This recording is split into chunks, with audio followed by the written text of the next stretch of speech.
programa de hoje, nós temos aqui comigo Walter e Sônica Veit. Eles vieram da África do Sul. Então, muito bem-vindo, Sônica, Walter. Obrigado.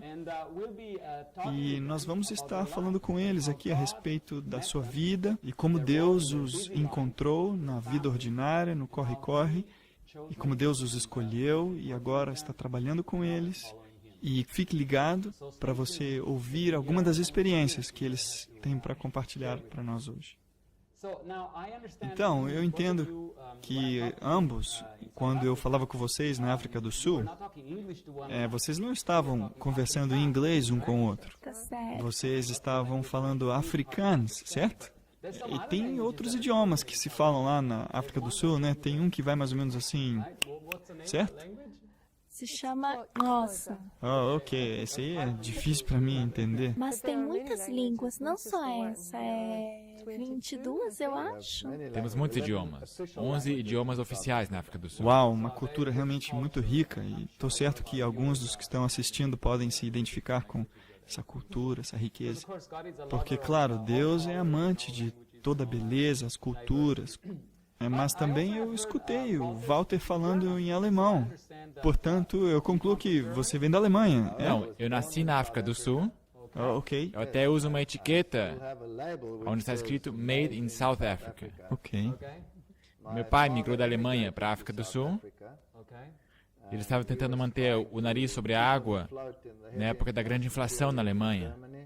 Oh, ok. Ele se encontrou com minha mãe na África do Sul, que também acabaram de emigrar da Alemanha. E foi assim que eu aprendi o alemão, em casa. Ok. Cresceu, então, num lar alemão, mas na África do Sul. Na África do Sul, isso. E eu entendo que você estava dizendo que seu pai e a sua mãe, embora tivessem uma raiz alemã, eles não tinham o mesmo passado religioso. Sim, meu pai era católico romano. Ok. E, de fato, antes de ele ir para a África do Sul, ele estava considerando seriamente ir para o seminário. Portanto, ele era um católico romano bem roxo. Oh, uau! E a sua mãe compartilhava uma fé diferente, certo? Ela era protestante, era uma luterana. E quando se casaram, decidiram que não fariam da religião um ponto de controvérsia. E, na verdade, ele foi o primeiro que participou de um casamento duplo. Oh, uau! A minha mãe era gêmea. Ok. E ela queria desesperadamente se casar no mesmo dia em que sua gêmea se casaria. Oh, uau! No mesmo dia. E todos eram luteranos. Portanto, minha mãe e meu pai fizeram uma cerimônia na catedral da cidade do Cabo. E logo depois foram para a igreja alemã luterana e fizeram um casamento duplo. E eu acho que ele se encrencou com a igreja com isso. Olha!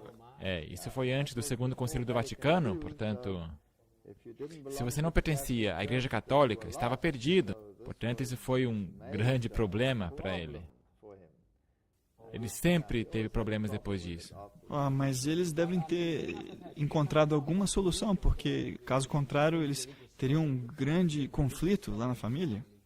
Não sei. Minha mãe era também bem consagrada na religião, mas ela concordou que eu poderia ser educado na religião católica. É difícil para mim entender isso hoje, mas foi isso que ela fez. Ok. Então, você cresceu católico. Isso quer dizer que você, então, ia para escolas católicas? É isso Não, eu mesmo? fui para a escola alemã, na verdade. Há uma grande escola alemã na cidade do Cabo. E são luteranos, maiormente. Luteranos. Mas tinha uma aula de religião separada para as crianças católicas.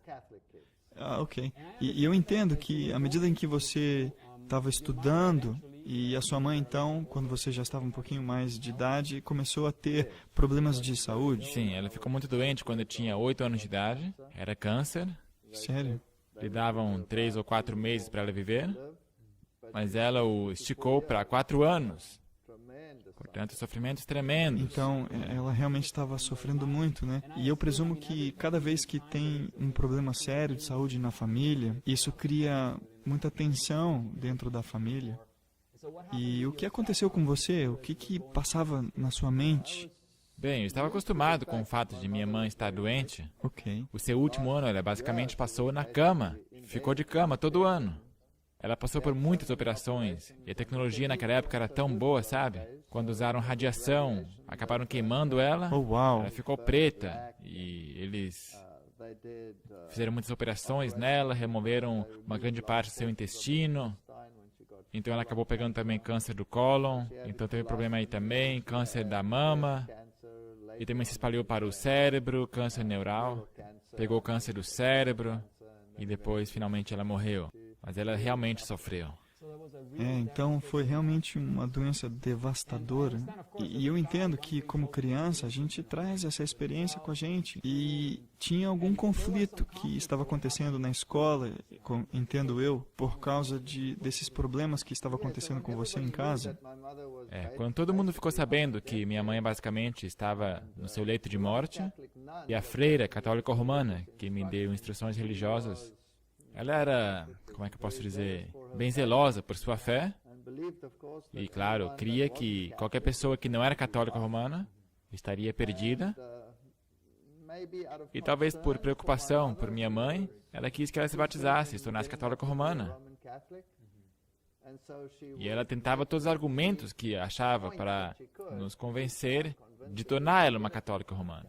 Ok, embora a atitude dela fosse positiva em relação à sua mãe, isso você não aceitou muito bem, você não entendeu essa questão muito bem. Não, eu não entendia que ela tinha dito que minha mãe iria para o inferno. Uau.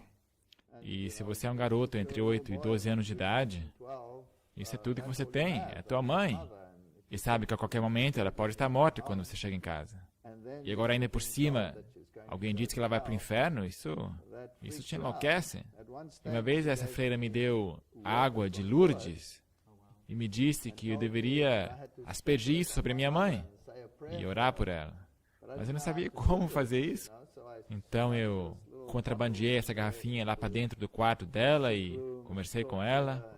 E eu fingi que era um acidente, que se derrubou essa água sobre ela. Ok. E claro, nada aconteceu, ela não melhorou. E finalmente eu comecei a ressentir o fato de que Deus a poria no inferno, porque era uma dama muito bondosa. Então eu fiquei com raiva. E eu quero dizer, algumas pessoas que passam por conflitos semelhantes, eles se tornam até criminais, se tornam por causa dessa ira, dessa amargura. E então estava acontecendo todo esse conflito entre pessoas que até poderiam estar bem intencionadas. Eventualmente, sua mãe encontra o descanso no Senhor. Ela não abandona a fé e ela então descansa no Senhor. E então, o que aconteceu com você depois disso? Bem, isso aconteceu quando eu tinha 12 anos de idade. E as coisas basicamente foram de mal a pior. Meu pai finalmente se casou de novo. E se tratava daquela lendária madrasta. Sério? Eu era aquela criança bem rebelde, Sim, sim, claro. que não gostava de ir para a escola, que odiava a escola. Agora, eu gostava de ciências. Mesmo quando criança, já antes de ter qualquer instrução nesta área, eu lia tudo que eu podia sobre astronomia, sobre ciência em geral. Eu não era uma criança normal, sabe, que lê histórias normais de criança. A minha prateleira estava cheia de material de ciência, astronomia, grandes, pesados livros que eu costumava pegar emprestado da biblioteca. Eu construía coisas, fazia experimentos biológicos. Acho que eu tinha 9 anos de idade quando construí meu primeiro telescópio. Oh, uau. Eu usei manuais de como construir um da biblioteca, réplicas, eu tentei construir um telescópio para ver as estrelas. Eu era estranho, era um garoto esquisito. Ok, ok. Mas eu odiava o sistema da escola, professores, toda essa estrutura. Eu não conseguia me conformar com isso, de forma alguma. Então, quando meu pai se casou com a minha madrasta, ela não era mais bondosa comigo dentro de casa. E foi muito difícil, então, imagino. Então eles decidiram que eu deveria ir para o internato. Olha só, um trauma extra para você, imagino. Então eu saí de casa, fui para o internato, e aí foi ainda pior, porque o internato e a escola eram tudo a mesma coisa. E agora eu estava 24 horas baixo a sua tutela. Então eu fugi da escola, fui para a montanha. Fui viver na floresta. E os professores vinham me procurar. Eu escalava os pinheiros, Uau! pegava pinhões e os jogava sobre os professores. Eu era um monstro, de fato. Oh, uau! O que aconteceu? O Senhor, obviamente, teve misericórdia. E como você saiu dessa? Então, finalmente, eles chegaram à conclusão de que isso aí não dava certo e que eu deveria abandonar a escola. E nessa época eu estava no 10º ano, ou indo para o 10º ano, acho que estava no 9º ano. Altamente rebelde. Eu nem sei como é que eu consegui passar de ano e suportar essas escolas. Eu ia bem nas matérias biológicas, mas cada professor que era chato comigo, já era. Eu nem abria o seu livro. Eu não me importava com o que estavam ensinando, eu nem escutava eles. E eventualmente decidiram que eu deveria abandonar a escola. Mas nessa época eu era tão rebelde que tudo que eles falavam eu fazia o contrário. E eu tinha um tio que era um diretor de escola. E eu perguntei se eu poderia vir para a escola dele. Ele não ficou muito feliz, mas ele conseguiu uma outra escola para mim. Na verdade, uma boa escola, na cidade do Cabo. Então eu mudei de escola. E não demorou muito e também ali eu arranjei problemas. Porque era uma escola bem conceituada, uma escola inglesa. E tinha um monte de judeus lá também. Oh, ok, justo. E eu era alemão. Oh, ok. Então isso não Não, e bateu nessa muito. época ainda existia aquela animosidade anti-judeu e anti-alemã. E eu não buscava os problemas. Na verdade, nunca buscava os problemas primeiro. Mas quando problemas vinham em minha direção, eu tentava retribuí-los com juros, sabe? Eu não conhecia o conceito de oferecer a outra face. E havia uma turma de judeus que não parava de fazer bullying contra mim. Então eles me acusavam, passavam por mim e trombavam com o ombro em mim, me chamavam de garoto de Hitler, todo esse tipo de coisa. E um dia eu estava... Fazia pouco tempo que estava nessa escola. E esse camarada fez isso de novo contra mim e eu o modifiquei. Eu mudei a sua aparência. Então eu pensei, pronto, já estou expulso dessa escola aqui também. E o que aconteceu foi uma história bem interessante.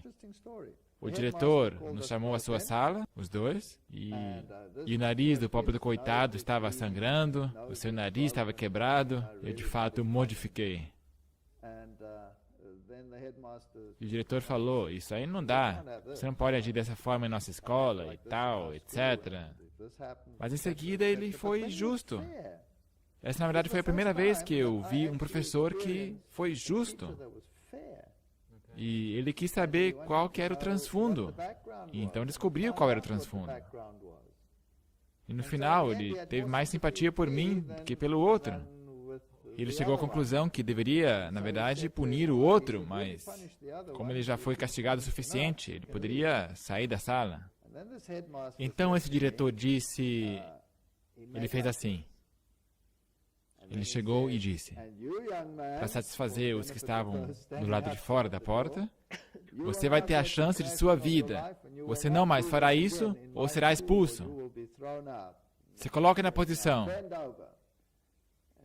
Ele foi lá, pegou sua vara e deu 6 varadas na sua cadeira.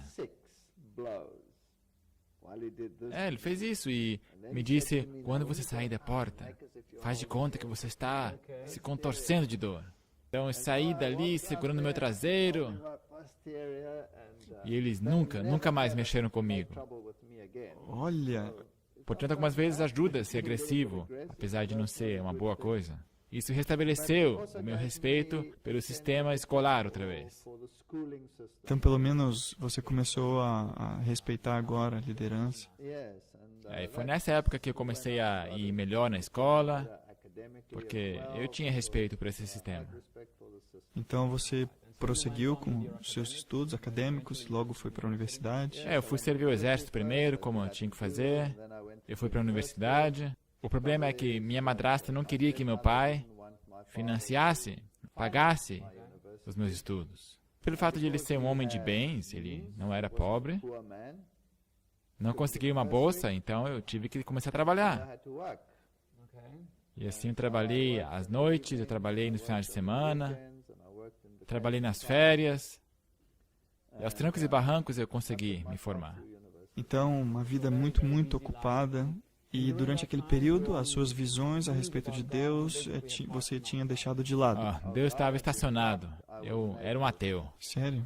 Um ateu convicto. Eu estudara ciência, biologia, fisiologia e me tornara um evolucionista.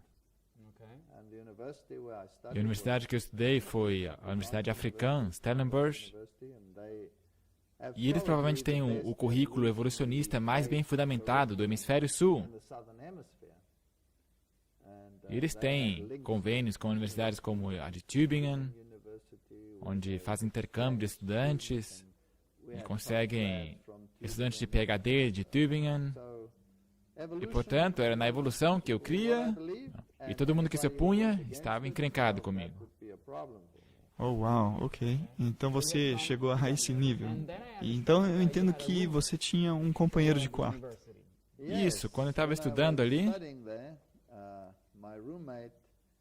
ele era um jovem de Natal, estava bem longe, quase 2.000 quilômetros dali. E volta e meia, quando tínhamos férias mais longas, e eu não queria ir para casa porque tinha muita briga lá em casa com a minha madrasta. Claro. Então, às vezes, eu ia com ele para casa dele. Ok. E a sua irmã, aqui está ela, era um pouco mais simpática do que ele. E finalmente eu me casei com ela para que eu tivesse um colega de quarto melhor. Oh, uau, ok, claro, claro. Então você começou a conhecer a família da Sônica, e Sônica então entra na história. Então você ouviu, e qual foi a sua primeira impressão? Ele era muito estranho. Olha só, ok. Ele vestia esses jeans bem duros, apertados. Ele vestia camisetas furadas e tinha seu cabelo até os seus ombros. Ele era Olha. assim, tipo rebelde. Mas ele, na verdade, sempre tirava sarro de alguém. Sempre contando uma piada. Ele era engraçado. Engraçado e ao mesmo tempo rebelde. Sim, engraçado e rebelde. É assim que você lida com crises. Você pode, por um lado, submergir no anonimato, ou você faz muitas palhaçadas, fica cínico. Ok, Sônica, então, pelo que eu estou entendendo, a sua família também não era muito normal. Não. Agora, meus pais eram muito acadêmicos. Minha mãe era professora de línguas. Meu pai trabalhava para jornais e agências publicitárias. Então, eles também não precisavam de Deus. Nós fomos criados totalmente ateus. Meu pai me dizia, você nunca deve ir para nenhuma igreja, porque eles vão te enganar e vão contar todo tipo de mentiras. Então, eu cresci com essa ideia que o mundo acadêmico te oferece tudo. Você não precisa de nada, de ninguém ou de Deus. Mas, ao mesmo tempo, eu estava passando por... Nós tínhamos todos esses fenômenos estranhos em E nossa tudo isso casa. estranho acontecendo? Sim, mas era parte de nossa vida. Eu estava acostumada com isso. Você tem que primeiro explicar o porquê. Teu pai estava profundamente envolvido com Sim. o ocultismo. Sim, meu pai, quando ele era jovem, pediram que ele fosse contar histórias sobre ocultismo, sobre espíritos, essas coisas. E ele foi pensando que era uma grande piada, mas ele começou a perceber que havia algo mais do que ele sempre pensava. Cientificamente, do que você podia provar cientificamente. Ele não conseguia entender o que estava acontecendo. Por que essas coisas aconteciam? E ele ia com seu cameraman e ele via sapatos andando sozinho, sem ter ninguém que os calçava ou coisas assim. Então ele começou a visitar sessões, eu acho que ele visitou centenas de sessões. E então... O seu pai não acreditava em nada, não era crente, e começou a Sim. mexer com essas coisas e disse, tem coisa aí. Tem coisas acontecendo que você não pode explicar, sobrenaturais. E ele começou a se apegar a isso. Mas ele ainda era cético. Quando ele ia para sessões espíritas, ele raciocinava que tinha algum truque, alguém por trás dessa voz. Que não havia uma entidade realmente. Num dia ele estava procurando uns fios elétricos que estavam por baixo de... Microfones? Isso, microfones por baixo da mesa. Aí de repente ele recebeu um golpe. Uma grande pancada? Uma super pancada, e ele foi jogado para outro canto da sala. Oh, uau. E não havia ninguém ali, pelo menos ninguém que você pudesse ver fisicamente. E ele começou a acreditar nisso, que se tratava de espíritos desencarnados de pessoas mortas, porque falavam através do médium. E quanto mais ele se envolvia, ele começou a explorar as religiões asiáticas, cientologia e outras coisas estranhas, nova era. E eu me lembro que nós gostávamos de sentar num hall e tinha uma cadeira vazia lá.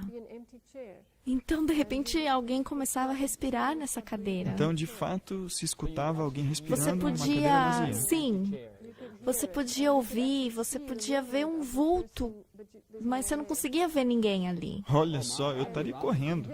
Sim, mas eu estava acostumada com isso, porque eles diziam que era o avô. Ele nos está visitando. Uau, olha. Já tá, oi avô. Olha, tá bom então. Outra vez tinha um suporte onde a gente colocava as muletas do avô, mas ele já tinha morrido. Mas as muletas ainda estavam em casa. Ah, uma bengala? Isso, bengala. Eles começaram a fazer barulho, a se chocar um no outro. Aí minha mãe dizia, o avô quer ir caminhar. Então eu cresci com essa ideia de que ele fazia parte da nossa família, apesar dele estar morto. Mas, sim, ao mesmo tempo, eu sentia que havia algo. Todos meus amigos iam para a igreja. Meus amigos da escola iam à igreja aos domingos. Eu não entendia porque os meus pais nunca iam para a igreja. E eu tinha problema com meu irmão. Esse era o companheiro de quarto dele? Isso, era seu colega de quarto. Quando éramos ainda bem pequenos, ele era abusivo. Ele tinha a perna atrofiada com poliomielite. Ok, justo. Isso frustrava e ele me batia quando me encontrava. E eu odiava ir para casa, eu odiava estar com ele. E eu perambulava pelas ruas, eu raramente estava em casa. Meus pais trabalhavam fora, então ficávamos por conta e nas ruas. Então eu ia de uma igreja a outra. Sério? Então, na verdade, você estava visitando E eu ficava tentando descobrir o que tinha lá dentro. Meu pai me dizia, não, vai lá, é perigoso. Ok, aí sim que você... Eu pensava que Deus estava lá dentro da igreja, eu pensava assim. Sério? Você tinha esse sentimento de que Deus estava dentro da igreja? Sim, eu imaginava que Deus morava dentro de uma igreja. E se eu pudesse ver o que tinha dentro da igreja, eu iria ver a Deus. E eu queria ver Deus. Então eu ia de uma igreja a outra, mas estavam todas trancadas. E eu era realmente infeliz, porque eu tinha uma vida dura em casa. Sério? Realmente meu irmão era cruel comigo. E eu queria fugir, eu queria estar num lugar seguro. E eu ia de uma igreja a outra, mas elas estavam trancadas. E finalmente encontrei uma pequena igreja que estava aberta, que estava abandonada, não havia ninguém ali. Um lugar obscuro na floresta. E eu abri a porta, entrei, e havia tanto silêncio. E a partir desse dia, todos os dias eu ia lá e ficava cantando. Sério? Quantos anos você tinha nessa Eu época? tinha, digamos, 10 anos de idade. Ok, então uma garota de 10 anos agora entra numa sim. igreja meio escura, sozinha e cantando. Isso, e cantava. Eu não conhecia músicas cristãs, então eu cantava hinos natalinos. Olha, Cantava até que as lágrimas rolassem, cantando e chorando. e você era solitária, Eu era imagino. solitária.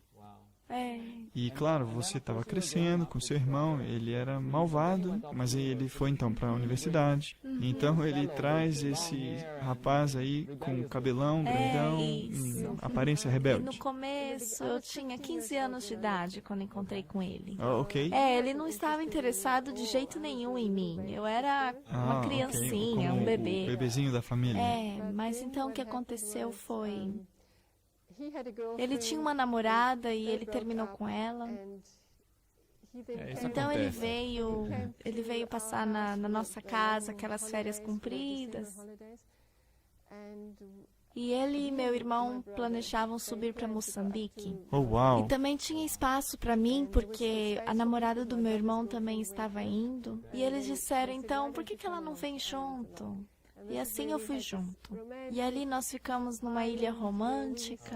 E nós apreciamos, nós nadamos. Eles pescavam e nós vivíamos no meio da natureza, assim, tranquilos.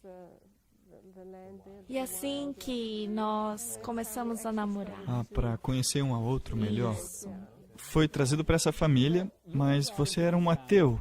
Tinham coisas espirituais, espiritismo acontecendo. E o que estava passando pela sua mente, Walter, enquanto tudo isso acontecia? Bem, você sabe que quando você está no mundo esotérico, você não crê em Deus, mas você aceita a dimensão espiritual. E é isso que estava acontecendo na família dela. Então, basicamente, eu tinha muitas discussões com o irmão dela, que obviamente também estava profundamente envolvido, também envolvido com cientologia. Então, eu tinha muitas discussões com o pai dela. Ele, nessa época, era muito famoso nesse movimento da nova era. Naquela época, isso era algo novo. E ele foi um dos primeiros a, na verdade, trazer isso para o país. Oh, uau. E ele começou a imprimir livros. Ele produziu livros sobre sessões e espaço interior, o poder que vem de dentro, misturado com filosofias orientais. E como cientista, você diz, de fato, tem muitas coisas que eu não consigo explicar. Você pode pegar qualquer coisa, por exemplo, magnetismo ou gravidade, você pode medi-la. O magnetismo, você pode medi-lo, você pode medir a força. Você tem a teoria do porquê, de onde vem essa força, disso, daquilo, de campos elétricos, mas não há uma definição real de magnetismo. E apesar disso, você pode erguer um carro com ele. Ou mais, você pode erguer qualquer coisa com magnetismo. Há uma força tremenda e não há nada ali. Se nada está erguendo tudo. Portanto, como cientista, mexendo com o movimento moderno da física, você chega na física quântica. E a física quântica, eventualmente, tem alguma forma de divindade. Apesar de não se tratar de um Deus pessoal, há alguma coisa ali que te ajuda a lidar com todas essas forças. E as projeções de tua energia, que a energia não pode ser destruída quando você morre. Sabe? E eventualmente você se envolve com esse tipo de coisa. E faz sentido, você consegue ver isso acontecendo. Então tem que ter alguma coisa ali por trás. E você estava tentando fazer sentido disso com o seu entendimento científico do mundo. E assim eu comecei a ler tudo que eu podia sobre o mundo oculto também. Oh, uau. Meu sogro, na verdade, me deu algumas sessões de treinamento sobre como ter uma experiência fora do corpo. Olha. Você tem que, na verdade, entrar numa dieta especial. A maior parte deles são vegetarianos nesse estágio. E para mim, isso era impossível. Eu era carnívoro, por dentro e por fora. Mas eu gostava dessas experiências fora do corpo. E dava certo. O que, na verdade, é arrepiante. Assustador demais para mim. Eu não aconselharia ninguém. Não, de forma alguma. Não é o que a gente está promovendo, de forma alguma. Ok, e o seu relacionamento estava progredindo e você começou a ensinar na universidade. E quando exatamente vocês se casaram? Eu também, nessa época, estava estudando na Universidade de Stellenbosch. Ok, então, mesma universidade. A mesma universidade. Eu acho que foi no meu segundo ano, né, que nós decidimos nos casar. E era o ano de 1974. Ok, aí estão vocês formando uma família feliz, tem filhos. Não. Antes disso. Ok, justo. Nós acabamos de nos casar e eu recebi uma proposta da Universidade de Inatel mais na região onde os pais dela moravam. Bem longe da Universidade de Stellenbosch, e ela- onde Sônica estava. E ela chegou a interromper os seus estudos.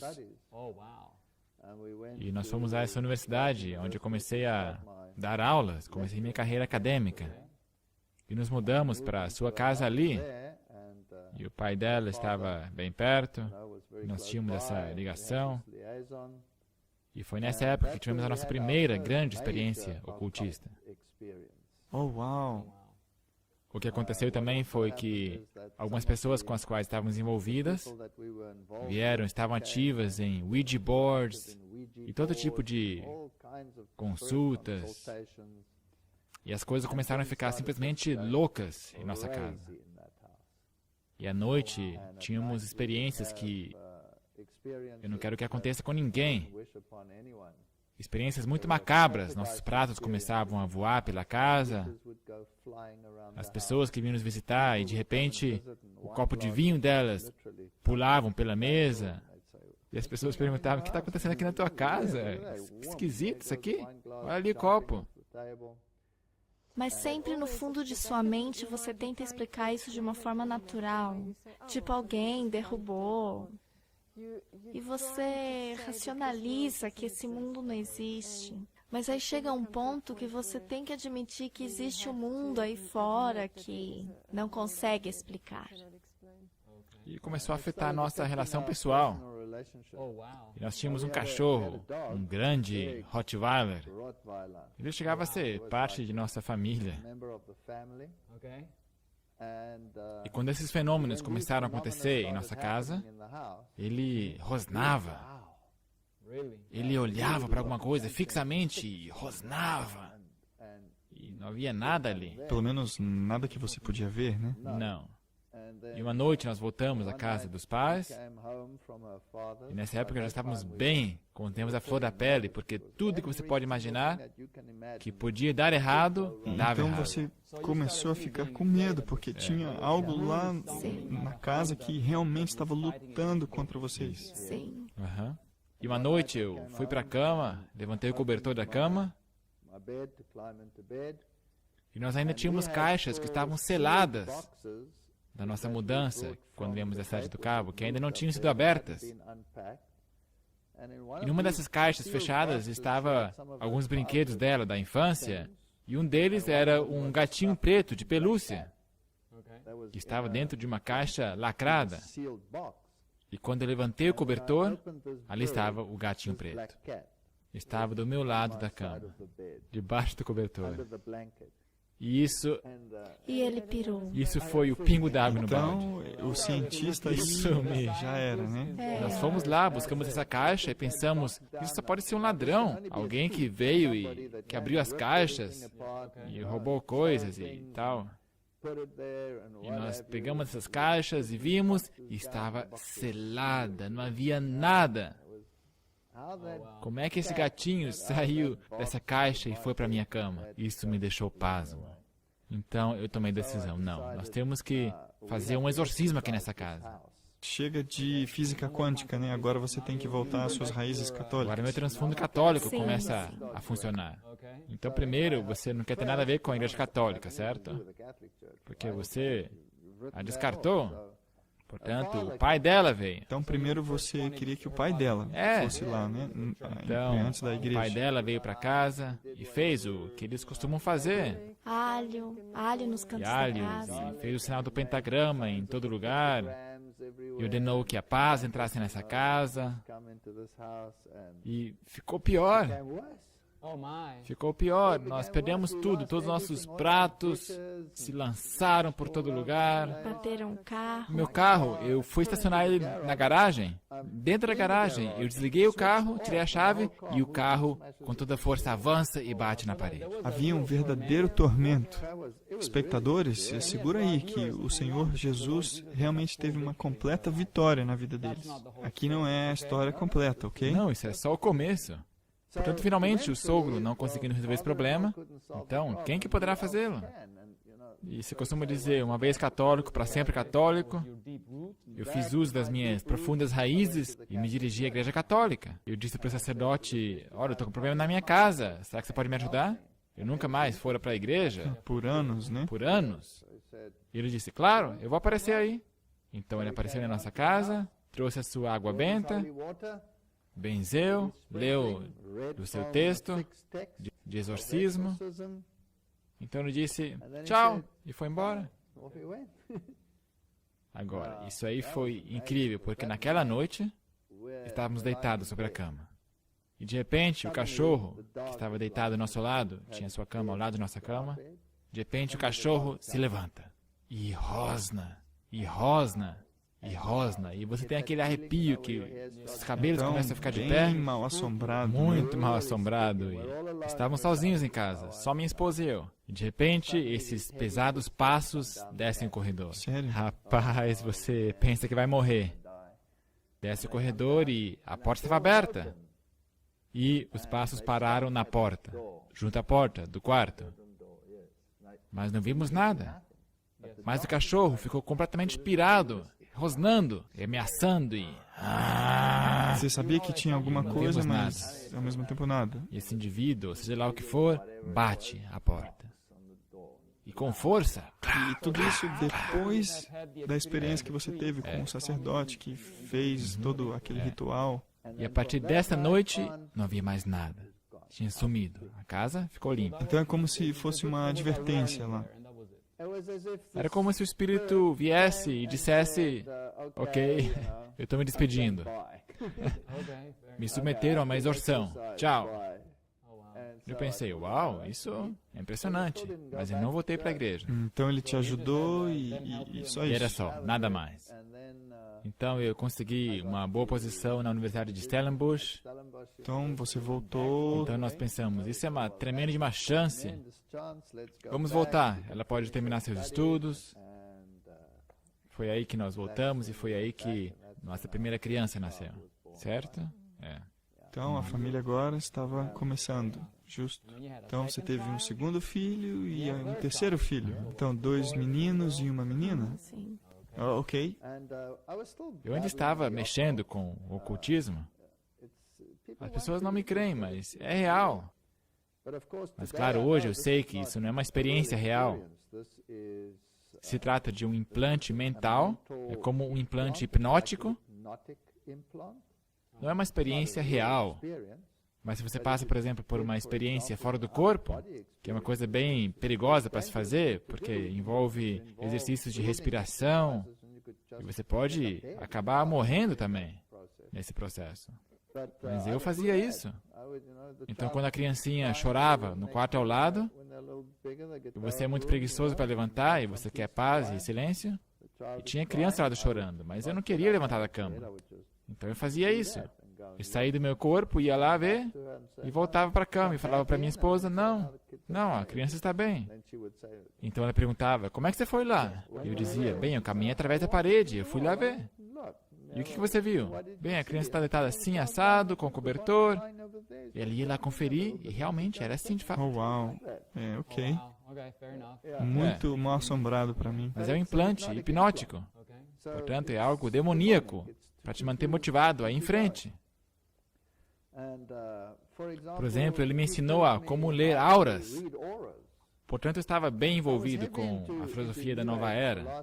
Eu podia ler uma aura, e quando alguém entrava no meu escritório, eu podia ignorar o que a pessoa dizia e só olhar para a sua aura. E concluir, bem, ele está bem-humorado, mal-humorado, eu posso falar com ele sobre isso, e era bem útil. Portanto, eu estava bem envolvido com esta bobagem Estava recebendo ocultista. todos esses supostos poderes extras. Você tem todos esses poderes extra. E a não ser isso, a vida era normal. Então você avançava na sua carreira acadêmica. Isso. Esse era o período em que o seu sogro, o seu pai, veio morar com Sim, vocês. ele de fato veio morar conosco. Ele estava divorciado. Ok. Os pais dela Então se ele divorciaram. era- E ele se Cidade do mudou Cabo. para a cidade do Cabo e começou a trabalhar ali. Então ele estava morando com você e você estava grávida. Eu estava muito doente. E pelos 9 meses, eu penso, eu tinha constantemente pneumonia. Eu tossia, eu tinha febre. E me internaram e me medicaram. E eu saía e eu voltava e era medicada outra vez. E quando essa criança nasceu, ela tinha uma terrível marca de preocupação devido aos antibióticos e constantes tosses. Sua vida, você podia perceber isso, sua vida era uma miséria desde o ventre. Então Sim, você estava foi tendo duro. esses grandes problemas de saúde durante a Sim. gravidez. E assim, quando ele nasceu, ele realmente aparentava ter sofrido Sim. bastante. Sofreram muito. E havia algo estranho sobre essa criança. Sim, ele era muito inseguro, esperneando e gritando, e nós não conseguíamos dar comida porque ele sempre estava gritando. E se você insistisse, ele te arranharia, te empurraria. E não havia um minuto de paz. Constantemente eu tinha que Balançava. balançá-lo, minar e ficar balançando. Sério? Foi realmente uma luta pelos primeiros 1 ano e meio, né? Então, ainda ficou pior. Então tiveram uma grande luta por 1 ano e meio e depois piorou? Sim, então, de repente, piorou.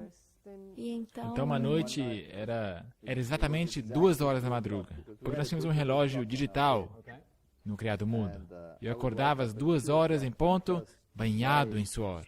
E eu tinha esse pesadelo de que eu estava sendo enforcado na minha goela, mas era muito realista. Tá. Eu me levantava, sentava na cama, e era exatamente 2 horas da manhã. Então, alguns segundos mais tarde, ele gritaria no quarto ao lado, como se estivesse sendo assassinado. E nós dois pais pularíamos a cama, o pegaríamos e ele entrava em convulsões. Oh, uau, então muito traumático. Muito traumático. É. Ele ficava com febres tão altas que ele tinha cãibras, então ele apagava. E era muito traumático. Nós íamos ver o médico falou, leve ele para o hospital correndo. Eu te encontro ali. Então, no meio da noite, você voando para a cidade para ir para o hospital, e eles literalmente tinham que lutar pela vida dele, para Então manter ele ele vivo. estava realmente próximo da morte. Era muito sério. Então falavam, dei um banho frio nele para ver se diminuía a temperatura, mas nada ajudava, nada. Então lá no hospital colocaram numa barraca refrigeradora.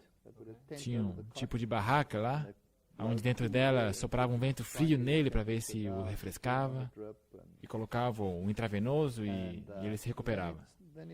Então ele melhorava, depois ia para casa, pra ficava casa. bom por um tempo. Então às 2 da manhã tinha o mesmo sonho, era repetitivo. Então, na mesma hora, pam, 2 da manhã, Mesmo sonho, acontecia mesmo isso. resultado.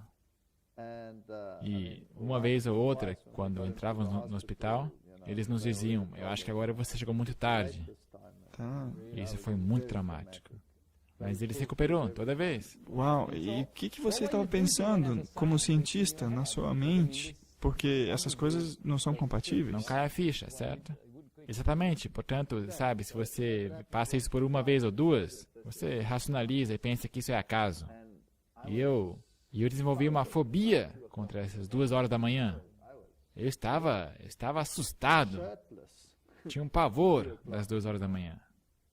E nós nos revezávamos, ficando lá de plantão no hospital, através da noite. E era bem puxado, porque eu tinha que lecionar na universidade. Às vezes eu fico lá a metade da noite. E eu trabalhava lá. Eu levava a minha papelada lá para o hospital, me sentava ao lado da criança, até que chegasse a vez dela. E certa vez eu estava lá à noite, corrigindo algumas provas, trabalhos médicos. Ok, papéis. Eu estava corrigindo, sublinhando, e eu estava de olho no relógio, olhando às 2 horas, ficando apreensivo.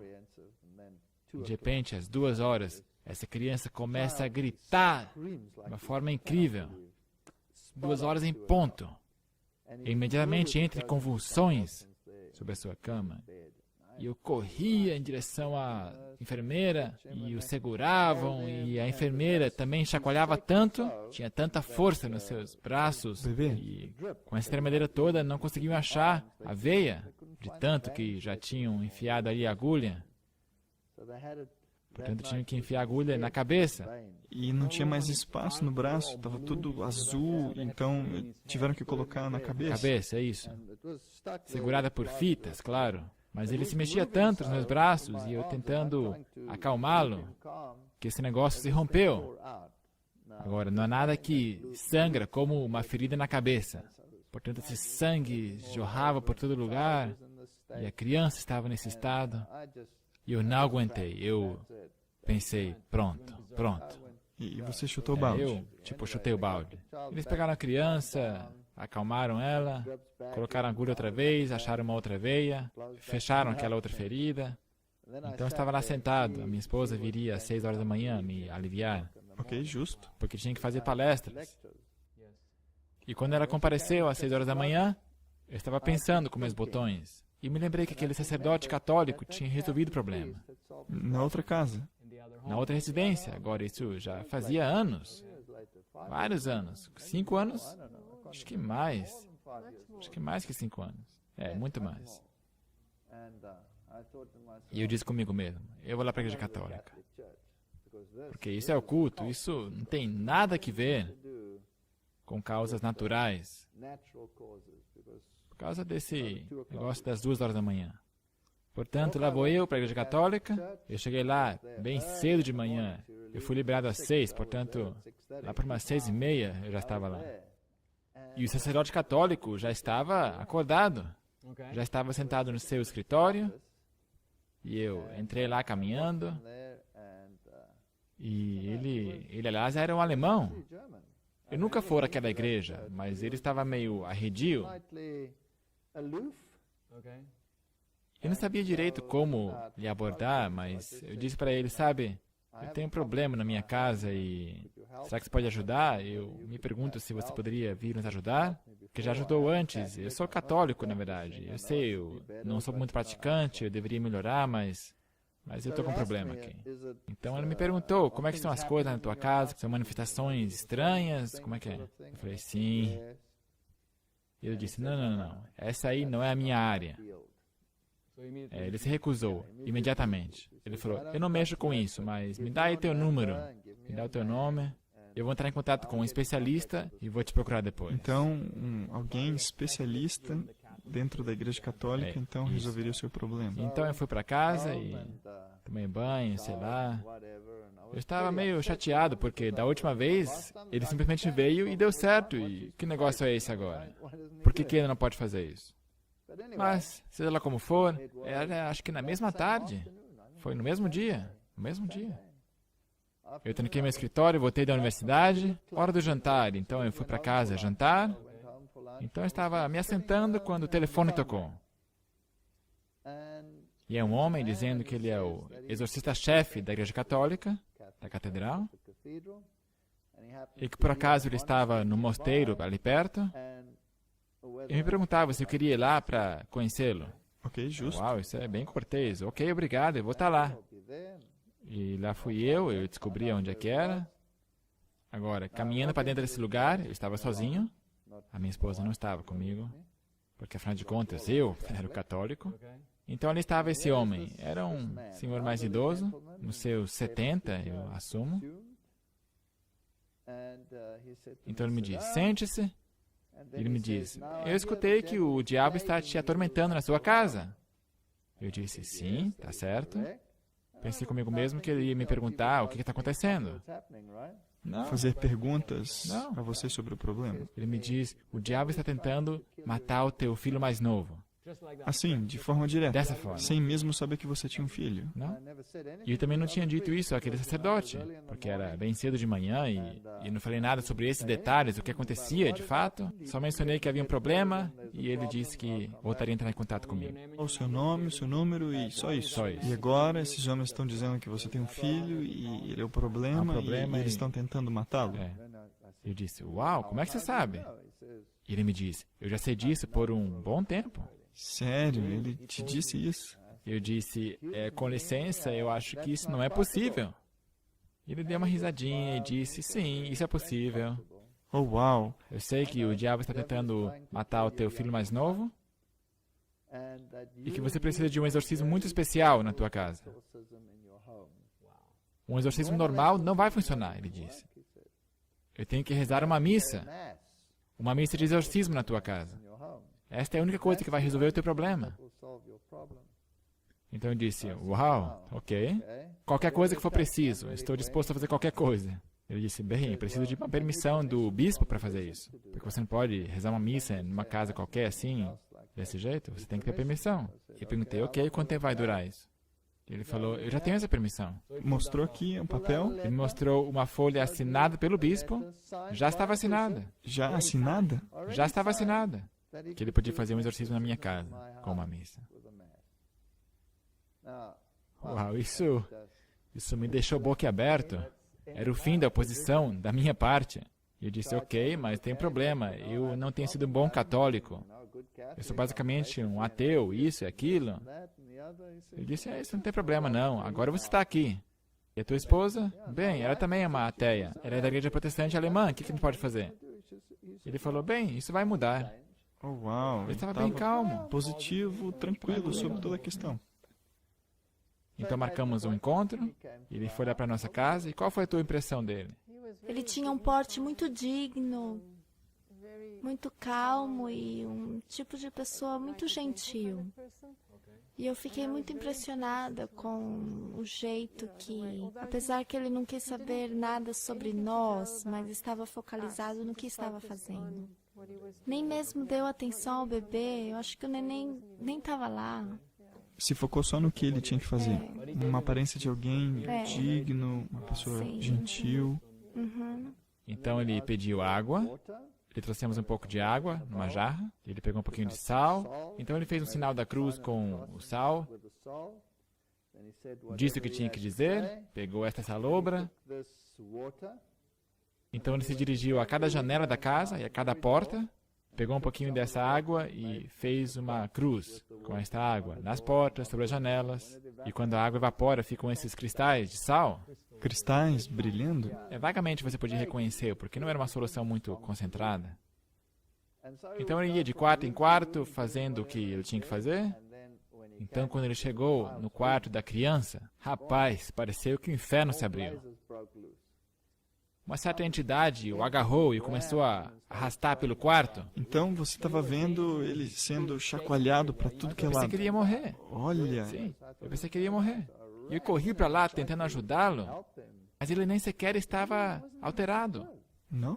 A criança estava sendo jogada para lá e para cá e ele simplesmente falando as coisas. Calmo. Então ele foi para o próximo quarto, ele foi para o nosso quarto. Então uma coisa agarrou a criança de novo. Oh, uau. Então, no quarto do bebê e depois no seu quarto, começou a sacudi-lo. Certo. Então ele terminou e disse, ok, nós temos que rezar essa missa no quarto da criança, porque é ali que a situação estava pior. Então ele pediu uma mesa e a trouxemos, ele começou a colocar suas coisas ali. Então ele pegou um anel, que segundo ele continha uma relíquia, porque você tem que ter uma relíquia quando faz uma missa. Ok, justo. E ele também deixa o anel lá. E ao ele se preparar a rezar a missa, nós tínhamos 2 cachorros, um Rottweiler e um gato, e de repente, no fundo do corredor, você ouve esse tch. Os animais vieram voando, vieram correndo, literalmente, e vieram e se sentaram numa meia-lua. Sério? Vieram e cercaram, como na Arca de Noé. Foi estranho. Sim? Came there, they were staring. E ficaram observando. Todos lá sentados. Cachorro, gato, minha esposa e eu. O outro cachorro, ali, assentados. E ele rezou a missa. Então ele pegou amuletos de Lourdes. Ele falou, pendurem estes sobre cada cama da criança. E ele ainda disse, não são falsificados, são autênticos. Então ele pegou a sua própria cruz, o que é admirável, porque era a sua própria cruz. E ele falou, pendure esta cruz sobre esta cama da criança. Então ele deu um grande presente para o bebê. Sim, ele colocou lá essa cruz. E você fala a tua parte. Eu me senti tão impressionada, culpada, que ele fez isso por nós, mas que nós não estávamos correspondendo. Nessa época eu mexia com cerâmica, e eu tinha um grande vaso bonito, o melhor que eu tinha feito. Então eu corri e lhe dei esse vaso. Nós oferecemos dinheiro, mas ele não aceitava. Tá bom, ele disse, eu aceito esse vaso e eu vou colocá-lo no mosteiro, ou melhor, no convento, onde as freiras nunca veem o mundo. Oh, uau, esse convento onde há uma reclusão, esses monges. Sim, ele colocaria e daria para eles. E ele ficou bem feliz com isso. Então, lá foi ele. Agora você tem que saber que cada noite em que nós colocávamos a criança lá, ela gritava, esgoelava. Então você tinha essas ocorrências periódicas e dia após dia vocês sabiam que tinha algo errado. E ela sentaria por horas ali, balançando e tentando fazer a criança dormir, tentar fazer ela deitar sobre o seu lado, na posição fetal. Naquela noite, a colocamos na cama e ele se deitou sobre as suas costas. Ele nunca tinha feito isso em toda a sua vida. E estendeu seu braço e deu uma risadinha e era uma outra criança. Olha, Daquela noite em diante, era uma criança totalmente diferente. então você esperava por esse momento das 2 horas Nada, e uma paz nada. completa. Problema resolvido. Já era a segunda vez.